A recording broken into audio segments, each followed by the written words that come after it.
या ठिकाणी महाएल्गार म्हणजे महाराष्ट्रभरातून शेतकरी सध्या आल्यात.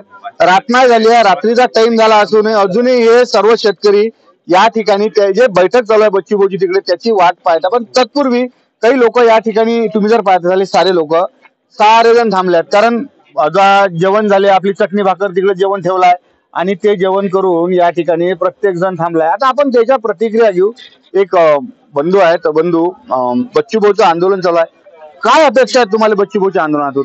या आंदोलनामधून मी ज्या जिल्ह्यामधून आलो त्या जिल्ह्यामध्ये मुख्यमंत्र्यांना आश्वासन दिलं होतं की शेतकऱ्याची दिवाळी खूप चांगली साजरी करू. परंतु आमच्या जिल्ह्याचं दुर्दैव, मेहा गावामध्ये भर दिवाळीच्या दिवशी जो शेतकरी स्वतःच्या मुलासाठी फटाके घेऊ शकला नाही, कपडे घेऊ शकला नाही, असा या गोष्टीचा संताप होऊन प्रवीण कडू नावाच्या मेहा गावातील शेतकऱ्याने भर दिवाळीच्या दिवशी 12 वाजता आत्महत्या केली आणि त्याच्या परिवारात शोककळा पसरली. अशा जिल्ह्यामधून मी बच्चूभाऊ कडू यांच्या आंदोलनाकरिता रेल्वे मार्गाने किमान 200 ते 300 शेतकरी घेऊन नागपुरात दाखल झालो आणि 27 तारखेपासून मी नागपुरात तळ ठोकून भाऊ सोबत आहे.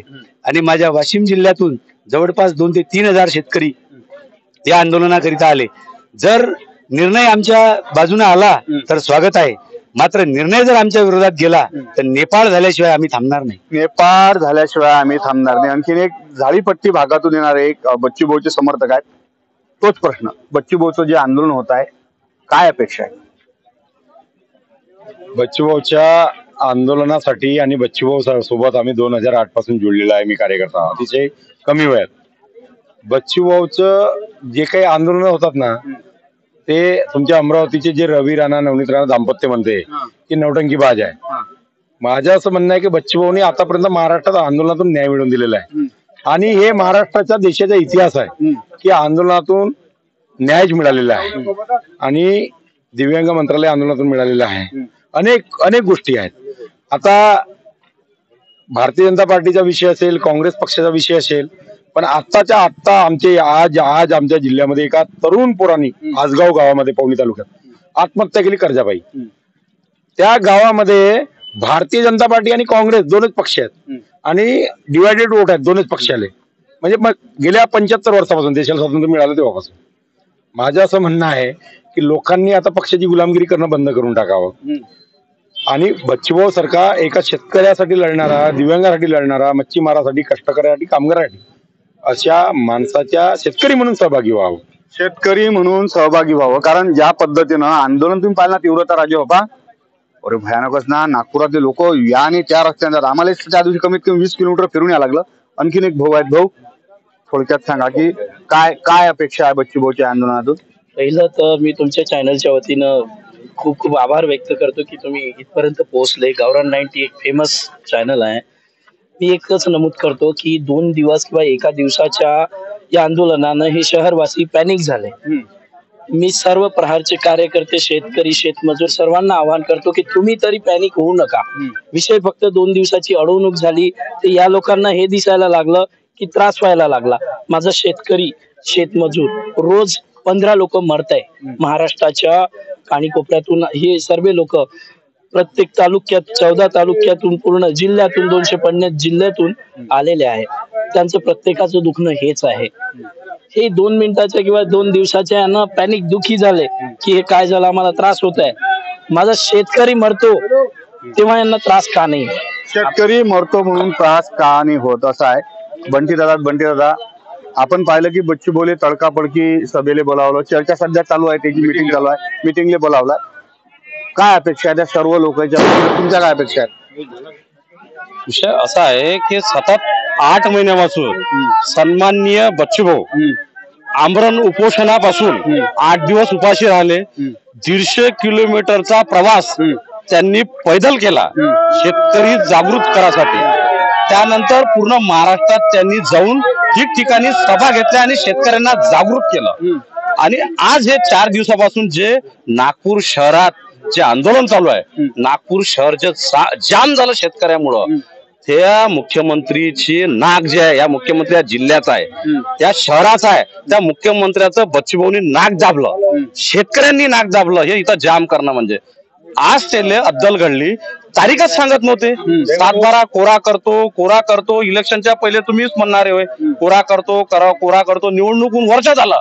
शेतकरी दिवाळीच्या पिरियड मध्ये आत्महत्या करत आहे. तुम्ही दिवाळीमध्ये जे तुम्ही अनुदान देण्याचं जे बोललं होते नुकसान भरपाई ते दिली नाही.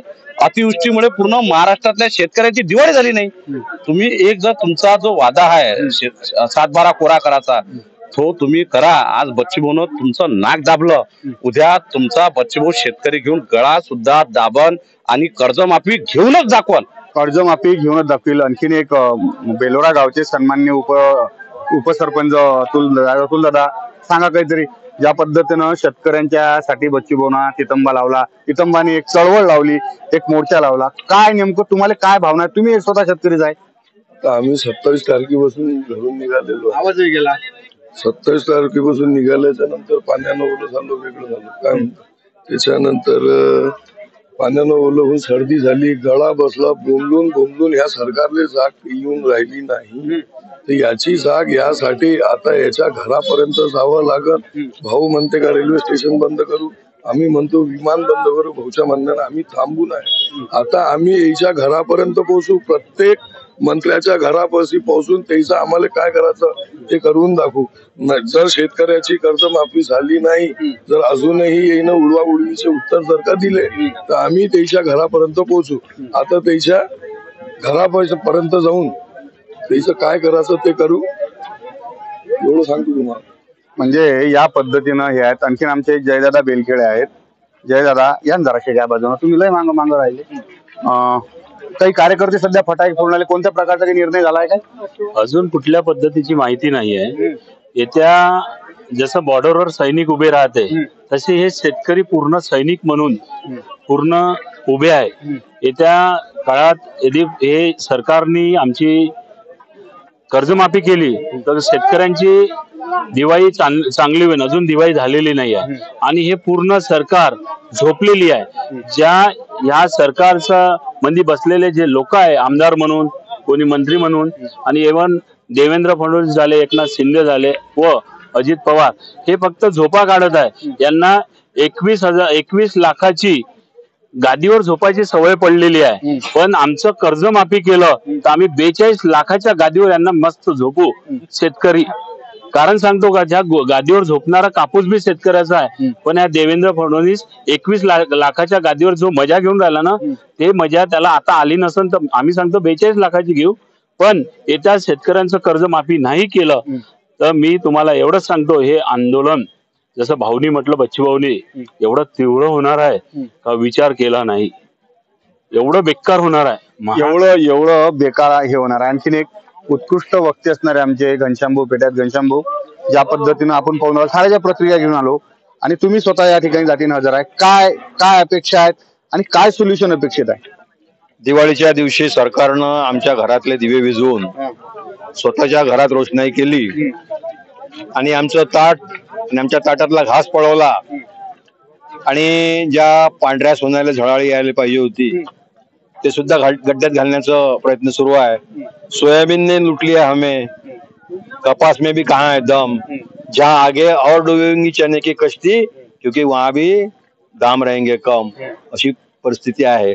सध्या मुख्यमंत्र्यांसोबत बैठक सुरू आहे. याच्यातून जर काही सकारात्मक संदेश बाहेर आला नाही तर हे वाढलेलं आंदोलन अति तीव्र होईल आणि त्याच कापसाच्या वाती करून भविष्यात सत्ताधाऱ्याचे सिंहासन भस्मसात होईल, बेचिराईक होईल. इतकं महाराष्ट्रामधलं शेतकरी मन सध्या पेटलेलं आहे, रस्त्यावर आलेला आहे. आणि याची चुणूक आता नागपूरमध्ये दिसली. 2 दिवस नागपूर पूर्णतः बंद होतं, जायबंदी होतं, तरी सुद्धा जर सरकार आपल्या तोंडावरचं जर हावभाव बदलायला तयार नसल किंवा सकारात्मक दृष्टीने बोलणी करत नसल तर शेतकरी हा सगळ्यात लढवय्या प्राणी आहे. ज्यानं शिवाजी महाराजांच्या सोबत राहून अख्खं नवीन स्वराज्याचं नवनिर्माण केलं होतं. त्याच धर्तीवर महाराष्ट्रातले सगळे सुलतानी धोरणं बेचिराख होऊन पुन्हा एक स्वराज्याचं, त्याच धर्तीवरचं शेतकऱ्याचं, एक शेतकरी धर्माचं आणि त्याला स्वाभिमानानं जगण्याचं आणि शेतकऱ्याच्या जीवनात सुद्धा सन्मानाची रोषणाई झाली पाहिजे. ही प्रक्रिया निश्चितच बच्चूभाऊच्या नेतृत्वातून आणि सगळ्या संघटित शेतकरी शक्तीच्या माध्यमातून आणि त्याच्या ज्या भावनेतून जे व्यक्त होऊन राहिली त्याचा विस्फोट होईल आणि हीच परिस्थिती पुन्हा सन्मानाची निर्माण होईल. या ठिकाणी जे लोक होते दुरून दुरून आल्या प्रत्येक लोकांची आपण थोडक्यात का होईना प्रतिक्रिया घेतली. प्रत्येकाचं एकच म्हणणं आहे की शेतकऱ्याला न्याय द्या. ज्या पद्धतीनं वस्तुस्थिती यावर्षी वज्जर लोकांचे वाके झाले आणि हे वाके झाल्याच्यानं हे परिस्थिती निर्माण झाली आहे. म्हणजे कोणी भंडाऱ्याचं होतं, कोणी अमरावतीचं होतं, कोणी गोंदियाचं होतं, तर कोणी यवतमाळचं, सारे इकडच्या शेतकऱ्यासोबत मी बोललो आणि त्याच्या प्रतिक्रिया जाणून घेतल्या.